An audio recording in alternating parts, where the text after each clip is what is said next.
The Ninth. Written by Christopher Cartwright. Narrated by David Gilmore.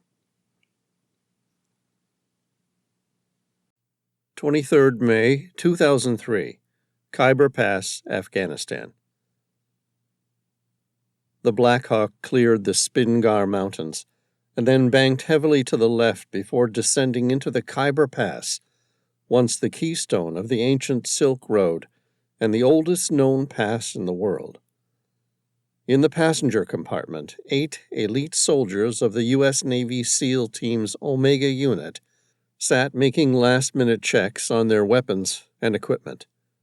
Their mission: to hold the uppermost level of the Dragon's Lair, a 4,000-year-old stronghold that had shown little military significance until now.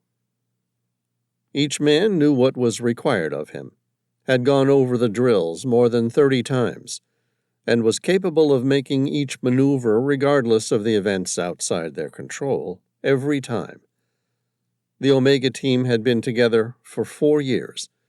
They were close, and each of them had requested a second tour of duty before their turn had come up. Then there was the 9th man, the only one who didn't belong. As a Marine, Sam Reilly trained as a helicopter pilot, not with the Special Forces. As a civilian, he was the only remaining son of shipping mogul James Reilly. Sam was an expert cave diver with a doctorate in marine biology and a most eligible bachelor.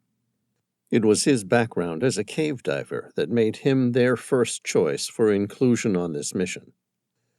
He was on his first tour of duty and had only been in the sand pit for a little over 3 weeks now. This was to be the first time he'd even set foot on these mountains. He sat relaxed in the back of the chopper. While the men around him checked their weapons, Sam casually scrolled through his digital notepad, about half the size of an average iPad, and infinitely more robust and powerful. He was viewing more than 20 high-resolution images, which had been found painted on the walls of a recent archaeological dig in Cairo and built by an ancient civilization once known as the Master Builders. When placed together, the pictures formed a map. Of all the men aboard the chopper, it was his mission alone that would have a real effect on the outcome of America's future military might. But today his mission had little to do with the war on terrorism. Unlike the men around him, his mission wasn't about winning the match. It was about gaining technology so far advanced that the game would be over. Sam put his notepad into his left cargo pocket and removed a small golden trinket, no bigger than a hummingbird. Made of solid gold, its weight seemed unnaturally heavy for something that felt comfortable held within the palm of his hand. He examined it again, for the 100th time this week. It was sculpted in the form of a pyramid, each block made of solid gold. At the base of the trinket was an emblem, now known to be that of the Master Builders. The emblem depicted 4 horsemen carrying spears, and at its center there was a godlike man holding a chisel and standing upon an hourglass, most likely depicting the Master Builder's power over the armies of the world for all time. From what little had been discovered about the ancient civilization, they were believed to be the longest lasting in history, having survived for many thousands of years without ever raising an army of their own. It was amazing that a recent archaeological discovery in Cairo might hold the answers to an ancient mystery. Fascinating, Sam thought, before casually placing the trinket back inside his cargo pants pocket and zipping it shut. In the distance he could see the dragon's teeth scattered along the valley floor, old concrete blocks which had been abandoned there, having once been used to stop the movement of German tanks during the Second World War. They were getting close. "Omega Team, ETA to drop zone 3 minutes," the pilot's voice crackled over the radio. Each member of the team acknowledged their readiness. Over the crest of the next hill, Sam got his first real glimpse of the ancient walled city. Nearly 4,000 years of fighting had failed to destroy the stronghold which had been built into the Afghan mountain, although that was in part because it had served very little purpose for the Westerners until now. The place had been carved into the mountain range more than 4 millennia ago at the behest of an ancient tribal chieftain whose tribe was said to have ruled the land for many centuries. The stronghold was built and comprised of a multitude of incorporated cave systems, forever reaching deeper into the mountain. Intelligence report identified that there were in excess of 5 main barrier systems, each one stronger and better protected than the one before. In this way, the men defending it could always retreat, regroup, and then maintain the advantage over any incoming forces. Early on, during the War on Terrorism, the U.S. Air Force spent weeks making satellite-targeted hits.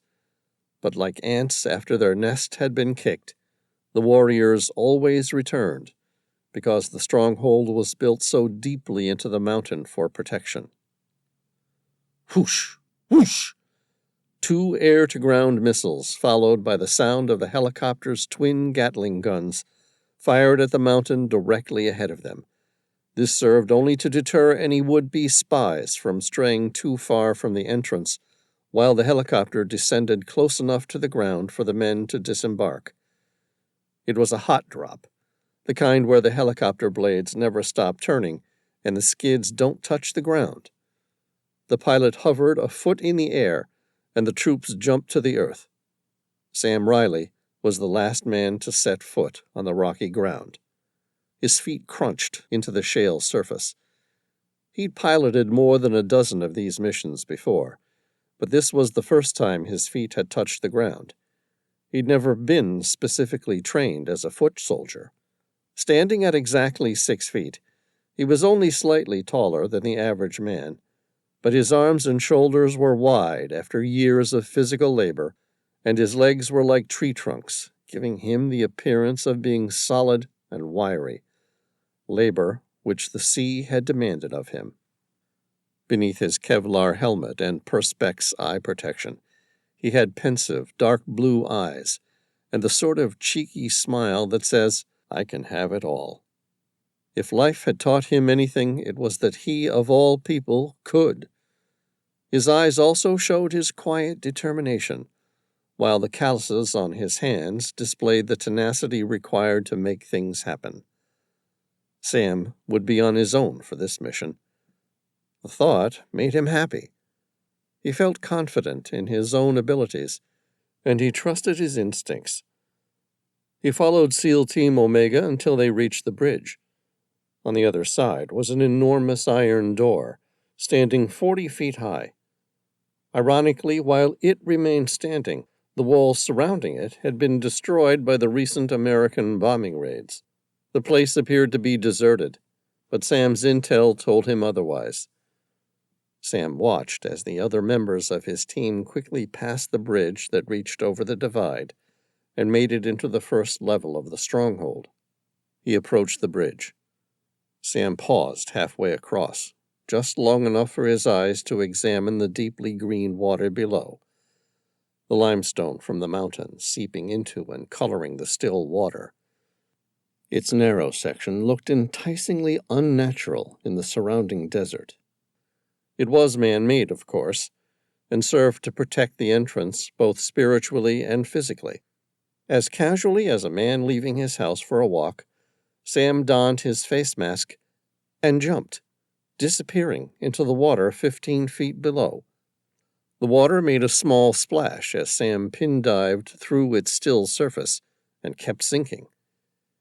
He had ensured that his equipment was set to neutral buoyancy before leaving the base. He knew how deep the water was, but it still amazed him as he sunk to the bottom of the 250-foot ancient man-made abyss below. It was no more than 5 feet wide and 30 feet long at its longest point. The edges of the rock walls were sharp, and although they may have been there for thousands of years, They still bore evidence of the crude tools used in their making. It wasn't until he'd reached the dark bottom of the abyss that Sam switched on his headlight and camera. Below him were the skeletal remains of more than 100 failed intruders to the stronghold, a grisly reminder of the price of failure. Sam didn't let his mind mull over the concept. He swam to the western tip of the cavern and back to the eastern tip, looking for his target. After failing to find it, he repeated the process. His heart rate increased, just slightly. If he couldn't find it, the SEAL team above would have no choice but to abandon their mission, leaving him on his own in a world where death was often the better option. It took all his control to ensure that panic didn't take over. Finally, he spotted it. At first, he didn't recognize what he was looking at. The door had almost entirely melded with the limestone rock wall. Sam took his gloved hand and firmly ran his index finger through the grooves that marked the outlined edges of the door. It was small, spanning no more than 4 feet tall by 4 feet wide, a perfect square. Sam felt confident that he had reached the first level of the secret chamber. Gently, Sam pushed against the door. Despite being small, it was made of solid rock, which was more than 2 feet thick. No human could possibly push the door open without mechanical assistance. He took out his electronic pad and scrolled through the images until he reached the one depicting a small rock door. Sam had no reason to believe that the door pictured matched the one in front of him, but there was no other image of a door that resembled the one facing him on any of the other images that he'd been sent, so he continued. He examined the image carefully. There should have been 13 different pictographs sculpted into the door. 4 horsemen carrying spears, pointed outwards. 4 snakes facing inwards towards the images of 4 naked women, bent in supplication towards the center image, and a final pictograph of a naked warrior. Sam looked at the central image again and decided that it might be a depiction of their god. He ran his hand across the door at the top left-hand side, where the first horseman should have been, clearing away more than 4,000 years of accumulated silt. As it cleared, and he was able to see it a little more distinctly, he was relieved to find the saddle of the first horseman right where it belonged. Thank the gods! Sam felt his heart rate decrease a little. He knew how to overcome the first obstacle. Quickly cleaning the next carvings, Sam thought for a second that he could see the flicker of another light approaching him. He turned. His powerful head-mounted torch showed newly disturbed silt in the water, but nothing else. Sam chided himself for his weak nerves and returned to his work. Time was of the utmost importance. No one could possibly have followed him down here. It was too deep. He cleaned another 2 pictographs before he saw it again. This time, the creature didn't retreat when he shined his torchlight on it. Instead, it came in fast for the kill. Oh, shit! Above him, the giant eel was more than 12 feet long, with teeth that more accurately resembled an alligator's than an eel's. Its mouth opened up with lightning speed as it attacked. Sam reached into his dive vest to retrieve a weapon. Unfortunately, he was too slow, and the creature latched onto his torso with a vice-like crunch. The carbon fiber dive tank he wore, which had been molded to fit the contours of his body, was the only thing that saved his life. The startled creature gnawed at it for a couple of seconds. Those few seconds were just long enough for Sam to retrieve a small metal object that looked more like an electric razor than anything resembling a military weapon.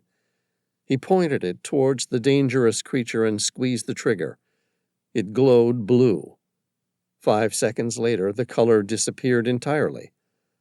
No visible discharge could be seen leaving the weapon, but an instant later the giant eel convulsed and then stopped dead.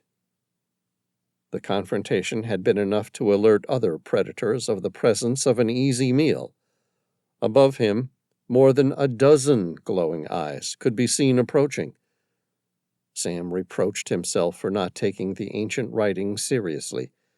After 4,000 years, he had assumed that any eels brought here by the stronghold's original masters would have long since died. Instead, they had been fed by the generations of failed intruders and successful conquerors until they evolved to their current gigantic length. He glanced down at his weapon. It was still glowing, ready to discharge again. 6 bars remained active, indicating that he could use it another 6 times. Sam's eyes glanced up at the dozen or more eyes approaching him. 6 shots would never be enough to kill them all. He grabbed the carcass of the dead eel and pushed it towards the approaching creatures. Returning to his work at the door, he witnessed the animals tearing apart the dead beast. This time, he didn't have the luxury of examining each image. He had to take the gamble, and if he got it right, he would live. If not, he would join the throng of other unsuccessful intruders into the stronghold. With each of the 4 horsemen visible, and the godlike image of a naked man at the center, he rotated the spears of each horseman, which originally pointed outward and symbolized the protection of the naked man from intruders, so that they now pointed inwards towards the god. Almost there. Suddenly he felt excruciating pain as one of the vicious animals latched onto his foot. His sturdy commando boot was all that saved it from being bitten clean off. He turned and once again squeezed the trigger of his electric weapon. It discharged, and he felt the animal jolt at the end of his rubber boot. In the distance, he could see the other animals take interest. Sam pushed the dead animal toward them, and with a silent prayer to a god that he didn't believe in, he pushed against the image of the naked man. This time, the image moved freely as he depressed it all the way into the door. Nothing else happened, and Sam thought for certain that he'd just signed his own death warrant. Then the door moved inwards, as simple but effective ancient mechanisms dragged the rock door 10 feet into the mountain behind it, exposing the entrance to a small tunnel and a staggered stone staircase. Sam swam inside and climbed the dozen or more submerged steps. His head broke free of the surface, and he clambered up above the waterline until he was entirely free of the water below him. The surface appeared thick and dark in color. It took him a second to realize that the masters of this level of the labyrinth had intentionally left a thick oil slick along the surface of the water, but for what purpose he was afraid to find out. Nothing so far had been left to chance. The original builders had planned everything to perfection. Sam looked at his watch. The oxygen level was just 15%, a little lower than normal, and the nitrogen level was at 80%, with the residual makeup of the air being primarily comprised of trace gases and excess carbon dioxide. It wasn't ideal, but it was still breathable. Sam removed his face mask and tentatively took an unassisted breath for the first time in 20 minutes. He looked around the room. It was large enough that he could stretch out.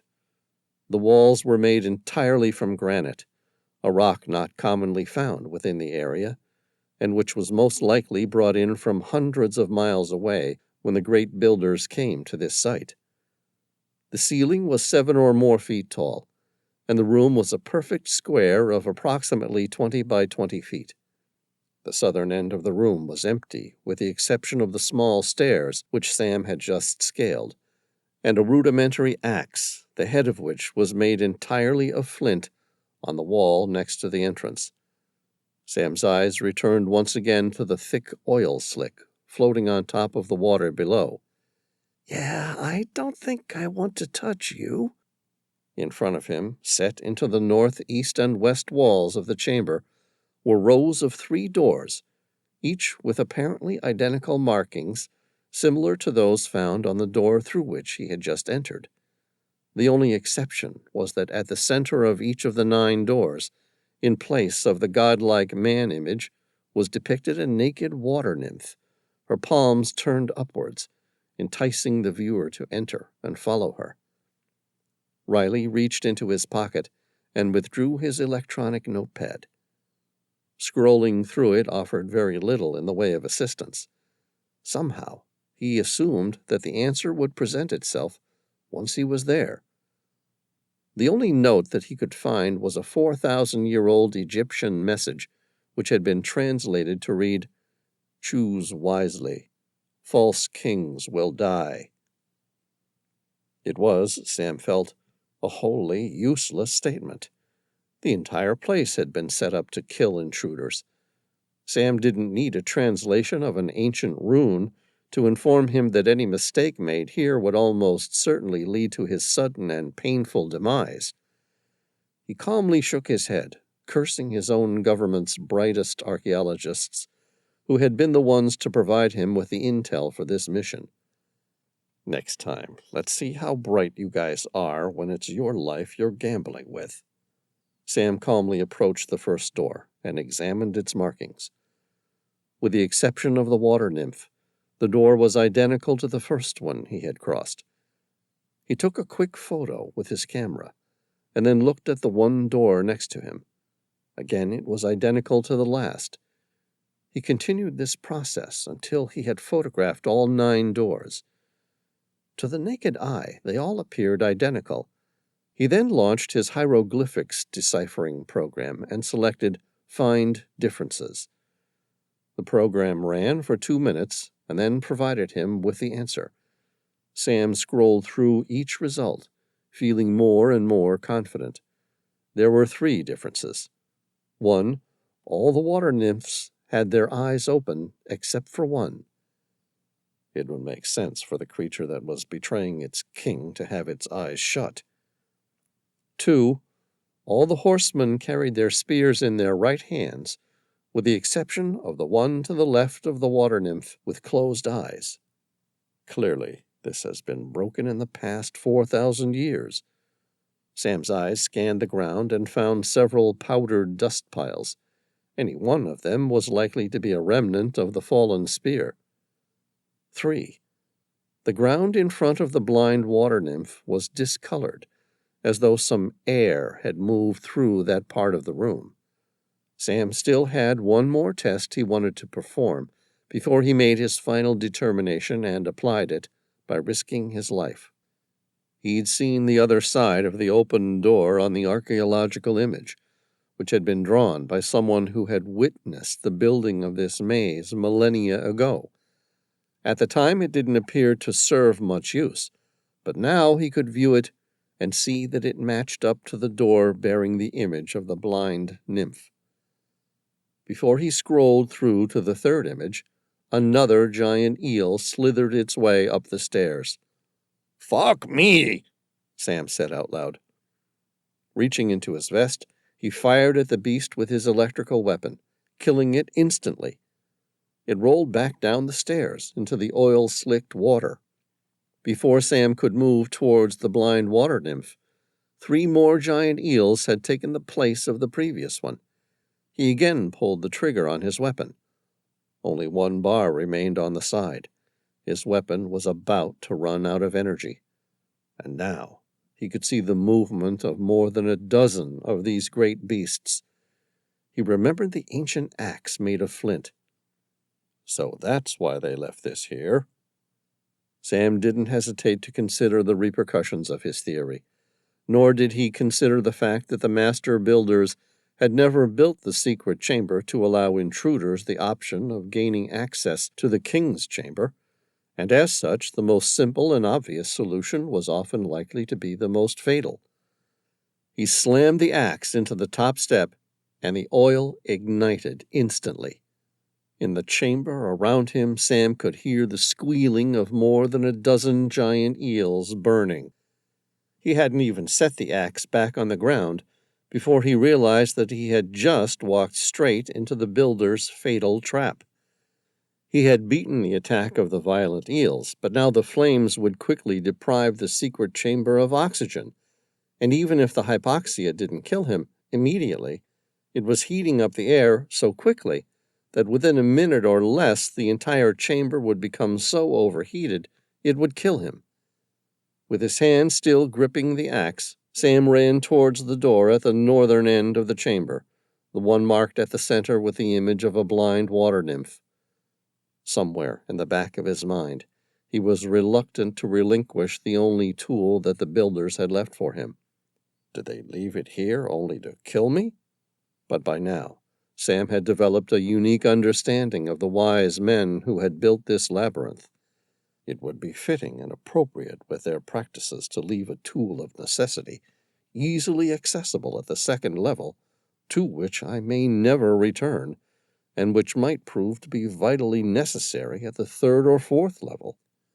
Reaching the door, Sam decided to forego his initial urge to review the old image of the third level of the secret chamber. Without hesitation, he pushed the naked blind water nymph until it slid inside the door. Nothing. 5 seconds later, the door slowly began to move forward. Thank you. He quickly stepped into the next room. Whoosh! A strong gush of air almost pulled his feet off the ground. With the air no longer sealed within the chamber, the water was now free to force its way up into equilibrium, and in so doing flood the entire area. Sam had to work out the third puzzle quickly if he were to survive it. He looked around the room. It was small, very small, too small. The room was barely large enough for him to turn his body around. Sam looked up, and he immediately saw his mistake. Above him was a tunnel, which reached for the surface. Somewhere in the distance there was a flicker of sunlight. The water, he guessed, would eventually rise to settle about 200 feet above his head. Directly above him were 9 full-size horsemen, their iron spears all pointed downward. If he acted fast, Sam could choose the cause of his own death, either by impalement on those spears once the water rushed through the tunnel, or burning to death on the flaming oil, or by drowning. But he would have to make his choice quickly, because the water was going to reach him within mere seconds. He made his decision and quickly began to fight his way through the fast-moving air which whirled through the door. The master builders could never have known that 4,000 years after they completed the secret chamber, military-grade diving equipment would be developed. He placed on his face mask and dived through the fire and down the submerged staircase. If he'd accidentally touched the superheated flaming water for more than a second, it would have burnt him savagely, but as he dived through, he felt no pain. It took little more than a minute for the water to flood the secret chamber and rise up the tunnel until it reached equilibrium. He held onto an iron bolt at the base of the stairs, worried that the rising water was going to suck his body through the spears. Sam Reilly had no intention of getting himself killed today.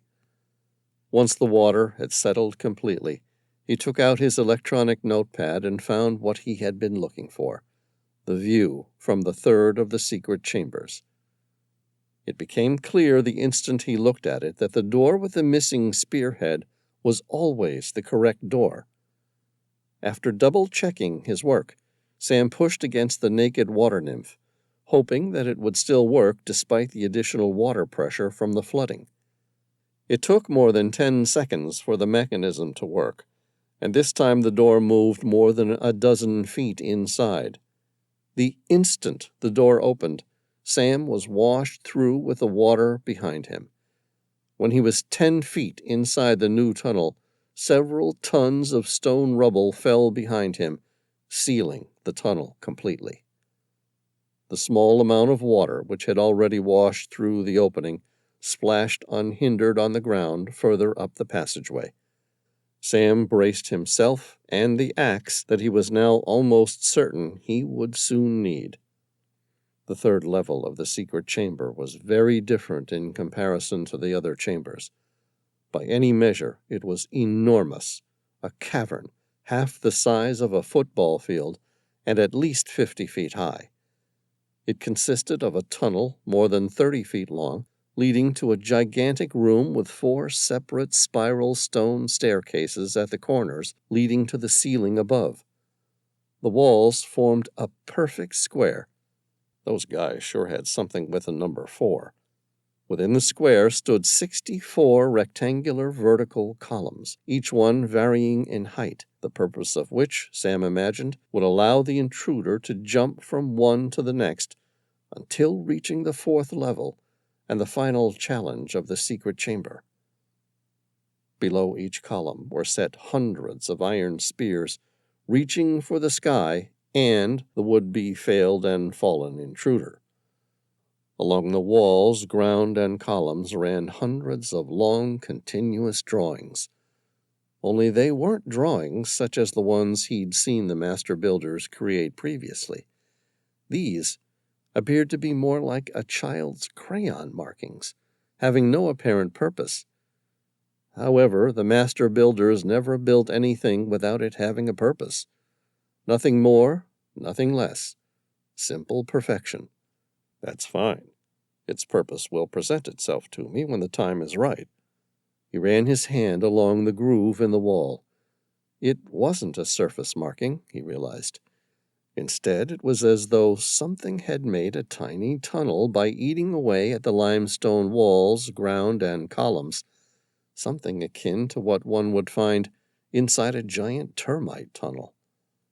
The thought sent a small shiver down his spine. At the center of the room, the final and tallest column could be seen. Above it, the only light source for the entire room entered from the ceiling. It was a bright light that appeared to shoot straight down onto the top of the center column and then moderately dissipate its light around the room. Built on this column was the base of a small pyramid, perhaps 6 feet high and made of granite. At the very top of that pyramid, there appeared to be one tiny block missing. I've seen that missing piece before. Sam pulled the golden trinket from inside his right cargo pocket. Without looking further, he now knew just where it belonged. Without wasting any more time, he started to walk up the first set of steps. Sam picked the first set of steps at random. After all, they all appeared to be equal, and as far as he could tell from the ground, each allowed the occupant to reach the central column. The formations didn't change appearance as he climbed the steps, not until he reached the top of the 50-odd-foot-high stone staircase, where he stopped to take in the entire room for the first time, and their purpose suddenly became clear.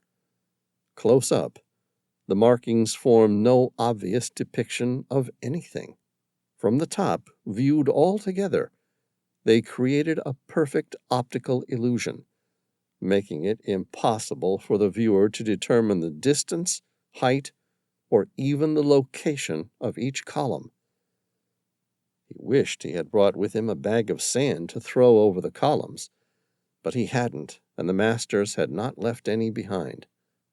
Sam thought about it for a while, and then, without anything better to do, tried the next staircase, followed by the next, until he'd seen the room from all 4 angles. The masters, Sam thought, had intentionally made each task extremely difficult, but they had always left the means with which to solve the puzzle. He struggled as he tried to think outside the box in which he was presently trapped. Then it struck him. By assessing each view from a different vantage point, the intruder could use the right angle of the squares to determine the exact distance between each column and its height. By copying these to paper, one could in time predict the locations and the only correct course through the maze. In Sam Reilly's case, it was even easier than that. By taking a photograph from each angle on his notepad, the computer could then provide the correct height and location of each column. Once this was done, the route was clear. While he now had a map which identified the only real route through the columns, showing the exact distance that he had to jump to reach the next column, He still found it unnerving to not be able to see it with his own eyes before he jumped. Each jump literally felt as though he were jumping to his death. Slowly, he managed to make his way through the mysterious maze of columns. In time, he was also able to better determine how far he had to jump in order to cross each subsequent gap, the specific distance highlighted for him by his notepad prior to making each jump. As he approached the longer gaps, it became clear to him that he was going to have to lose some of the weight he was carrying. By the time he reached the fifth and final gap, he had removed all of his equipment, with the exception of the gold trinket, his notepad, and axe, which he still believed must serve a purpose. The final gap, which landed on the bottom level of the small pyramid, was by far the longest. Sam was an athletic man, but he very much doubted that he could make the jump from a standing start. No, the only way that he could achieve such a jump would be with a running start, and in order to do this, he would need to jump the 3 previous columns in succession before making the final jump. He stared at the tops of the columns ahead of him. Each one appeared to be set at the same distance apart, but his computer assured him that they were not. Sam took a couple of deep breaths and then started to run for it. First jump, second jump, third jump, and then the final leap. He cleared the divide, which seemed to go on forever, his hands only just reaching the lowest layer of masonry below the pyramid. Sam didn't wait to lose his grip and immediately pulled himself up. Carefully climbing to the highest point atop the pyramid, he pulled out the golden trinket and placed it on the peak of the pyramid where it obviously belonged. The light above him remained the same, but the direction of the light across the pyramid now reflected off the glowing golden trinket and began to light up the entire room. Sam looked around, searching for a sign, certain that the purpose of the pyramid was more than to merely brighten the room. Then he saw it. On the ceiling, several columns behind him, the light was specifically targeting one spot, and through this mark ran a thick line from one of the illusory formations. Did they serve a double purpose? It wouldn't be the first time the master builders had used the same device for multiple purposes. There was only one way to find out. But how could he possibly make the jump across the greatest gap without taking a running start? He was trapped on top of the highest point. With the solution in sight, Sam fought his own frustration as he tried to develop a means of getting to it. Then it struck him. His notebook program had produced the only possible safe route up to the pyramid. Would a different route have been identified had he also set the program to identify the safest route down? Less than a minute later, he found that there were a number of closer but shorter columns on the opposite side of the pyramid than the one he had started from. He would never have been able to use them to jump up to it, but coming down was a different matter. Once he reached the ground, his confidence growing, Sam ran to the closest set of stairs and traced his way back to the column his program identified as number 44. The light still glowed directly at the same point. No mistake could be made. The masters had left a telltale sign at that point, but for what purpose? He pushed against it, but it didn't move at all. Following his gut instinct, he took the axe and swung it directly at the mark. Sparks flew as it cut into the stone. Flames erupted along the small tunnels, like 1,000,000 dominoes falling. It followed the intricate and erratic flow of the formations. Next followed explosions at the bases of 4 of the other columns, causing each of them to fall toward the northern end of the square cavern and come to rest atop a set of shorter columns, which until that moment appeared to serve no purpose whatsoever, but which now formed a bridge to a single part of the wall ahead. That wall glowed the hottest. For a minute, Sam became concerned that the ancient mechanism had failed to achieve its purpose. But then 4 more explosions occurred, and a new door opened outward. The columns were easy to jump now that the illusory markings had been burned off and thus disappeared. Within 5 minutes, Sam walked through the large doors and entered the 4th chamber, the King's Chamber. Although not as expansive as the previous one, the King's Chamber resonated with wealth and power. In the center, where he imagined a violent king once slept, was a sarcophagus, intricately adorned with precious gemstones. Sam carefully walked toward it in awe. Examining the rich historical discovery and the wealth of precious gemstones which had not been seen by human eyes in nearly 4 millennia, Sam was taken in by the enormous power that flowed around and emanated from the room. On top of the sarcophagus was carved a bas-relief of a single man brandishing a spear. Sam tentatively touched the spear, and it moved. A sound could be heard in the distance. Sam had heard that sound before. It was the sound of many ancient mechanisms at work. He turned around to prepare himself for the next test. To his horror, a man entered the room. He was wearing a plain gray suit and a necktie, but there was something familiar in his appearance.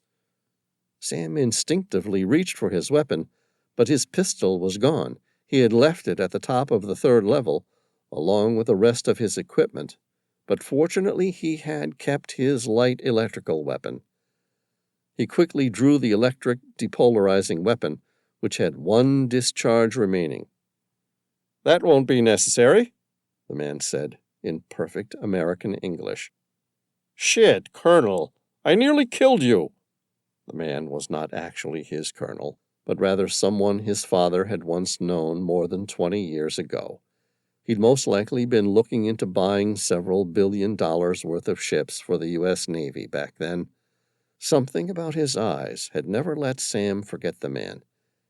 He was obviously intelligent, but there was something almost sinister about his intention to attain even more power. "Yes, well, I'm very glad you didn't. What I'm about to offer makes you worth far more to us now than you would be if you were rotting in some prison." Sam still hadn't fully taken in the colonel's statement yet. The colonel ignored his blank look and continued speaking. "You took your time, Mr. Reilly. For a while there, I wasn't certain you were going to make it, but you did. Well done. As of 2 hours ago, you were formally discharged from the U.S. Marines.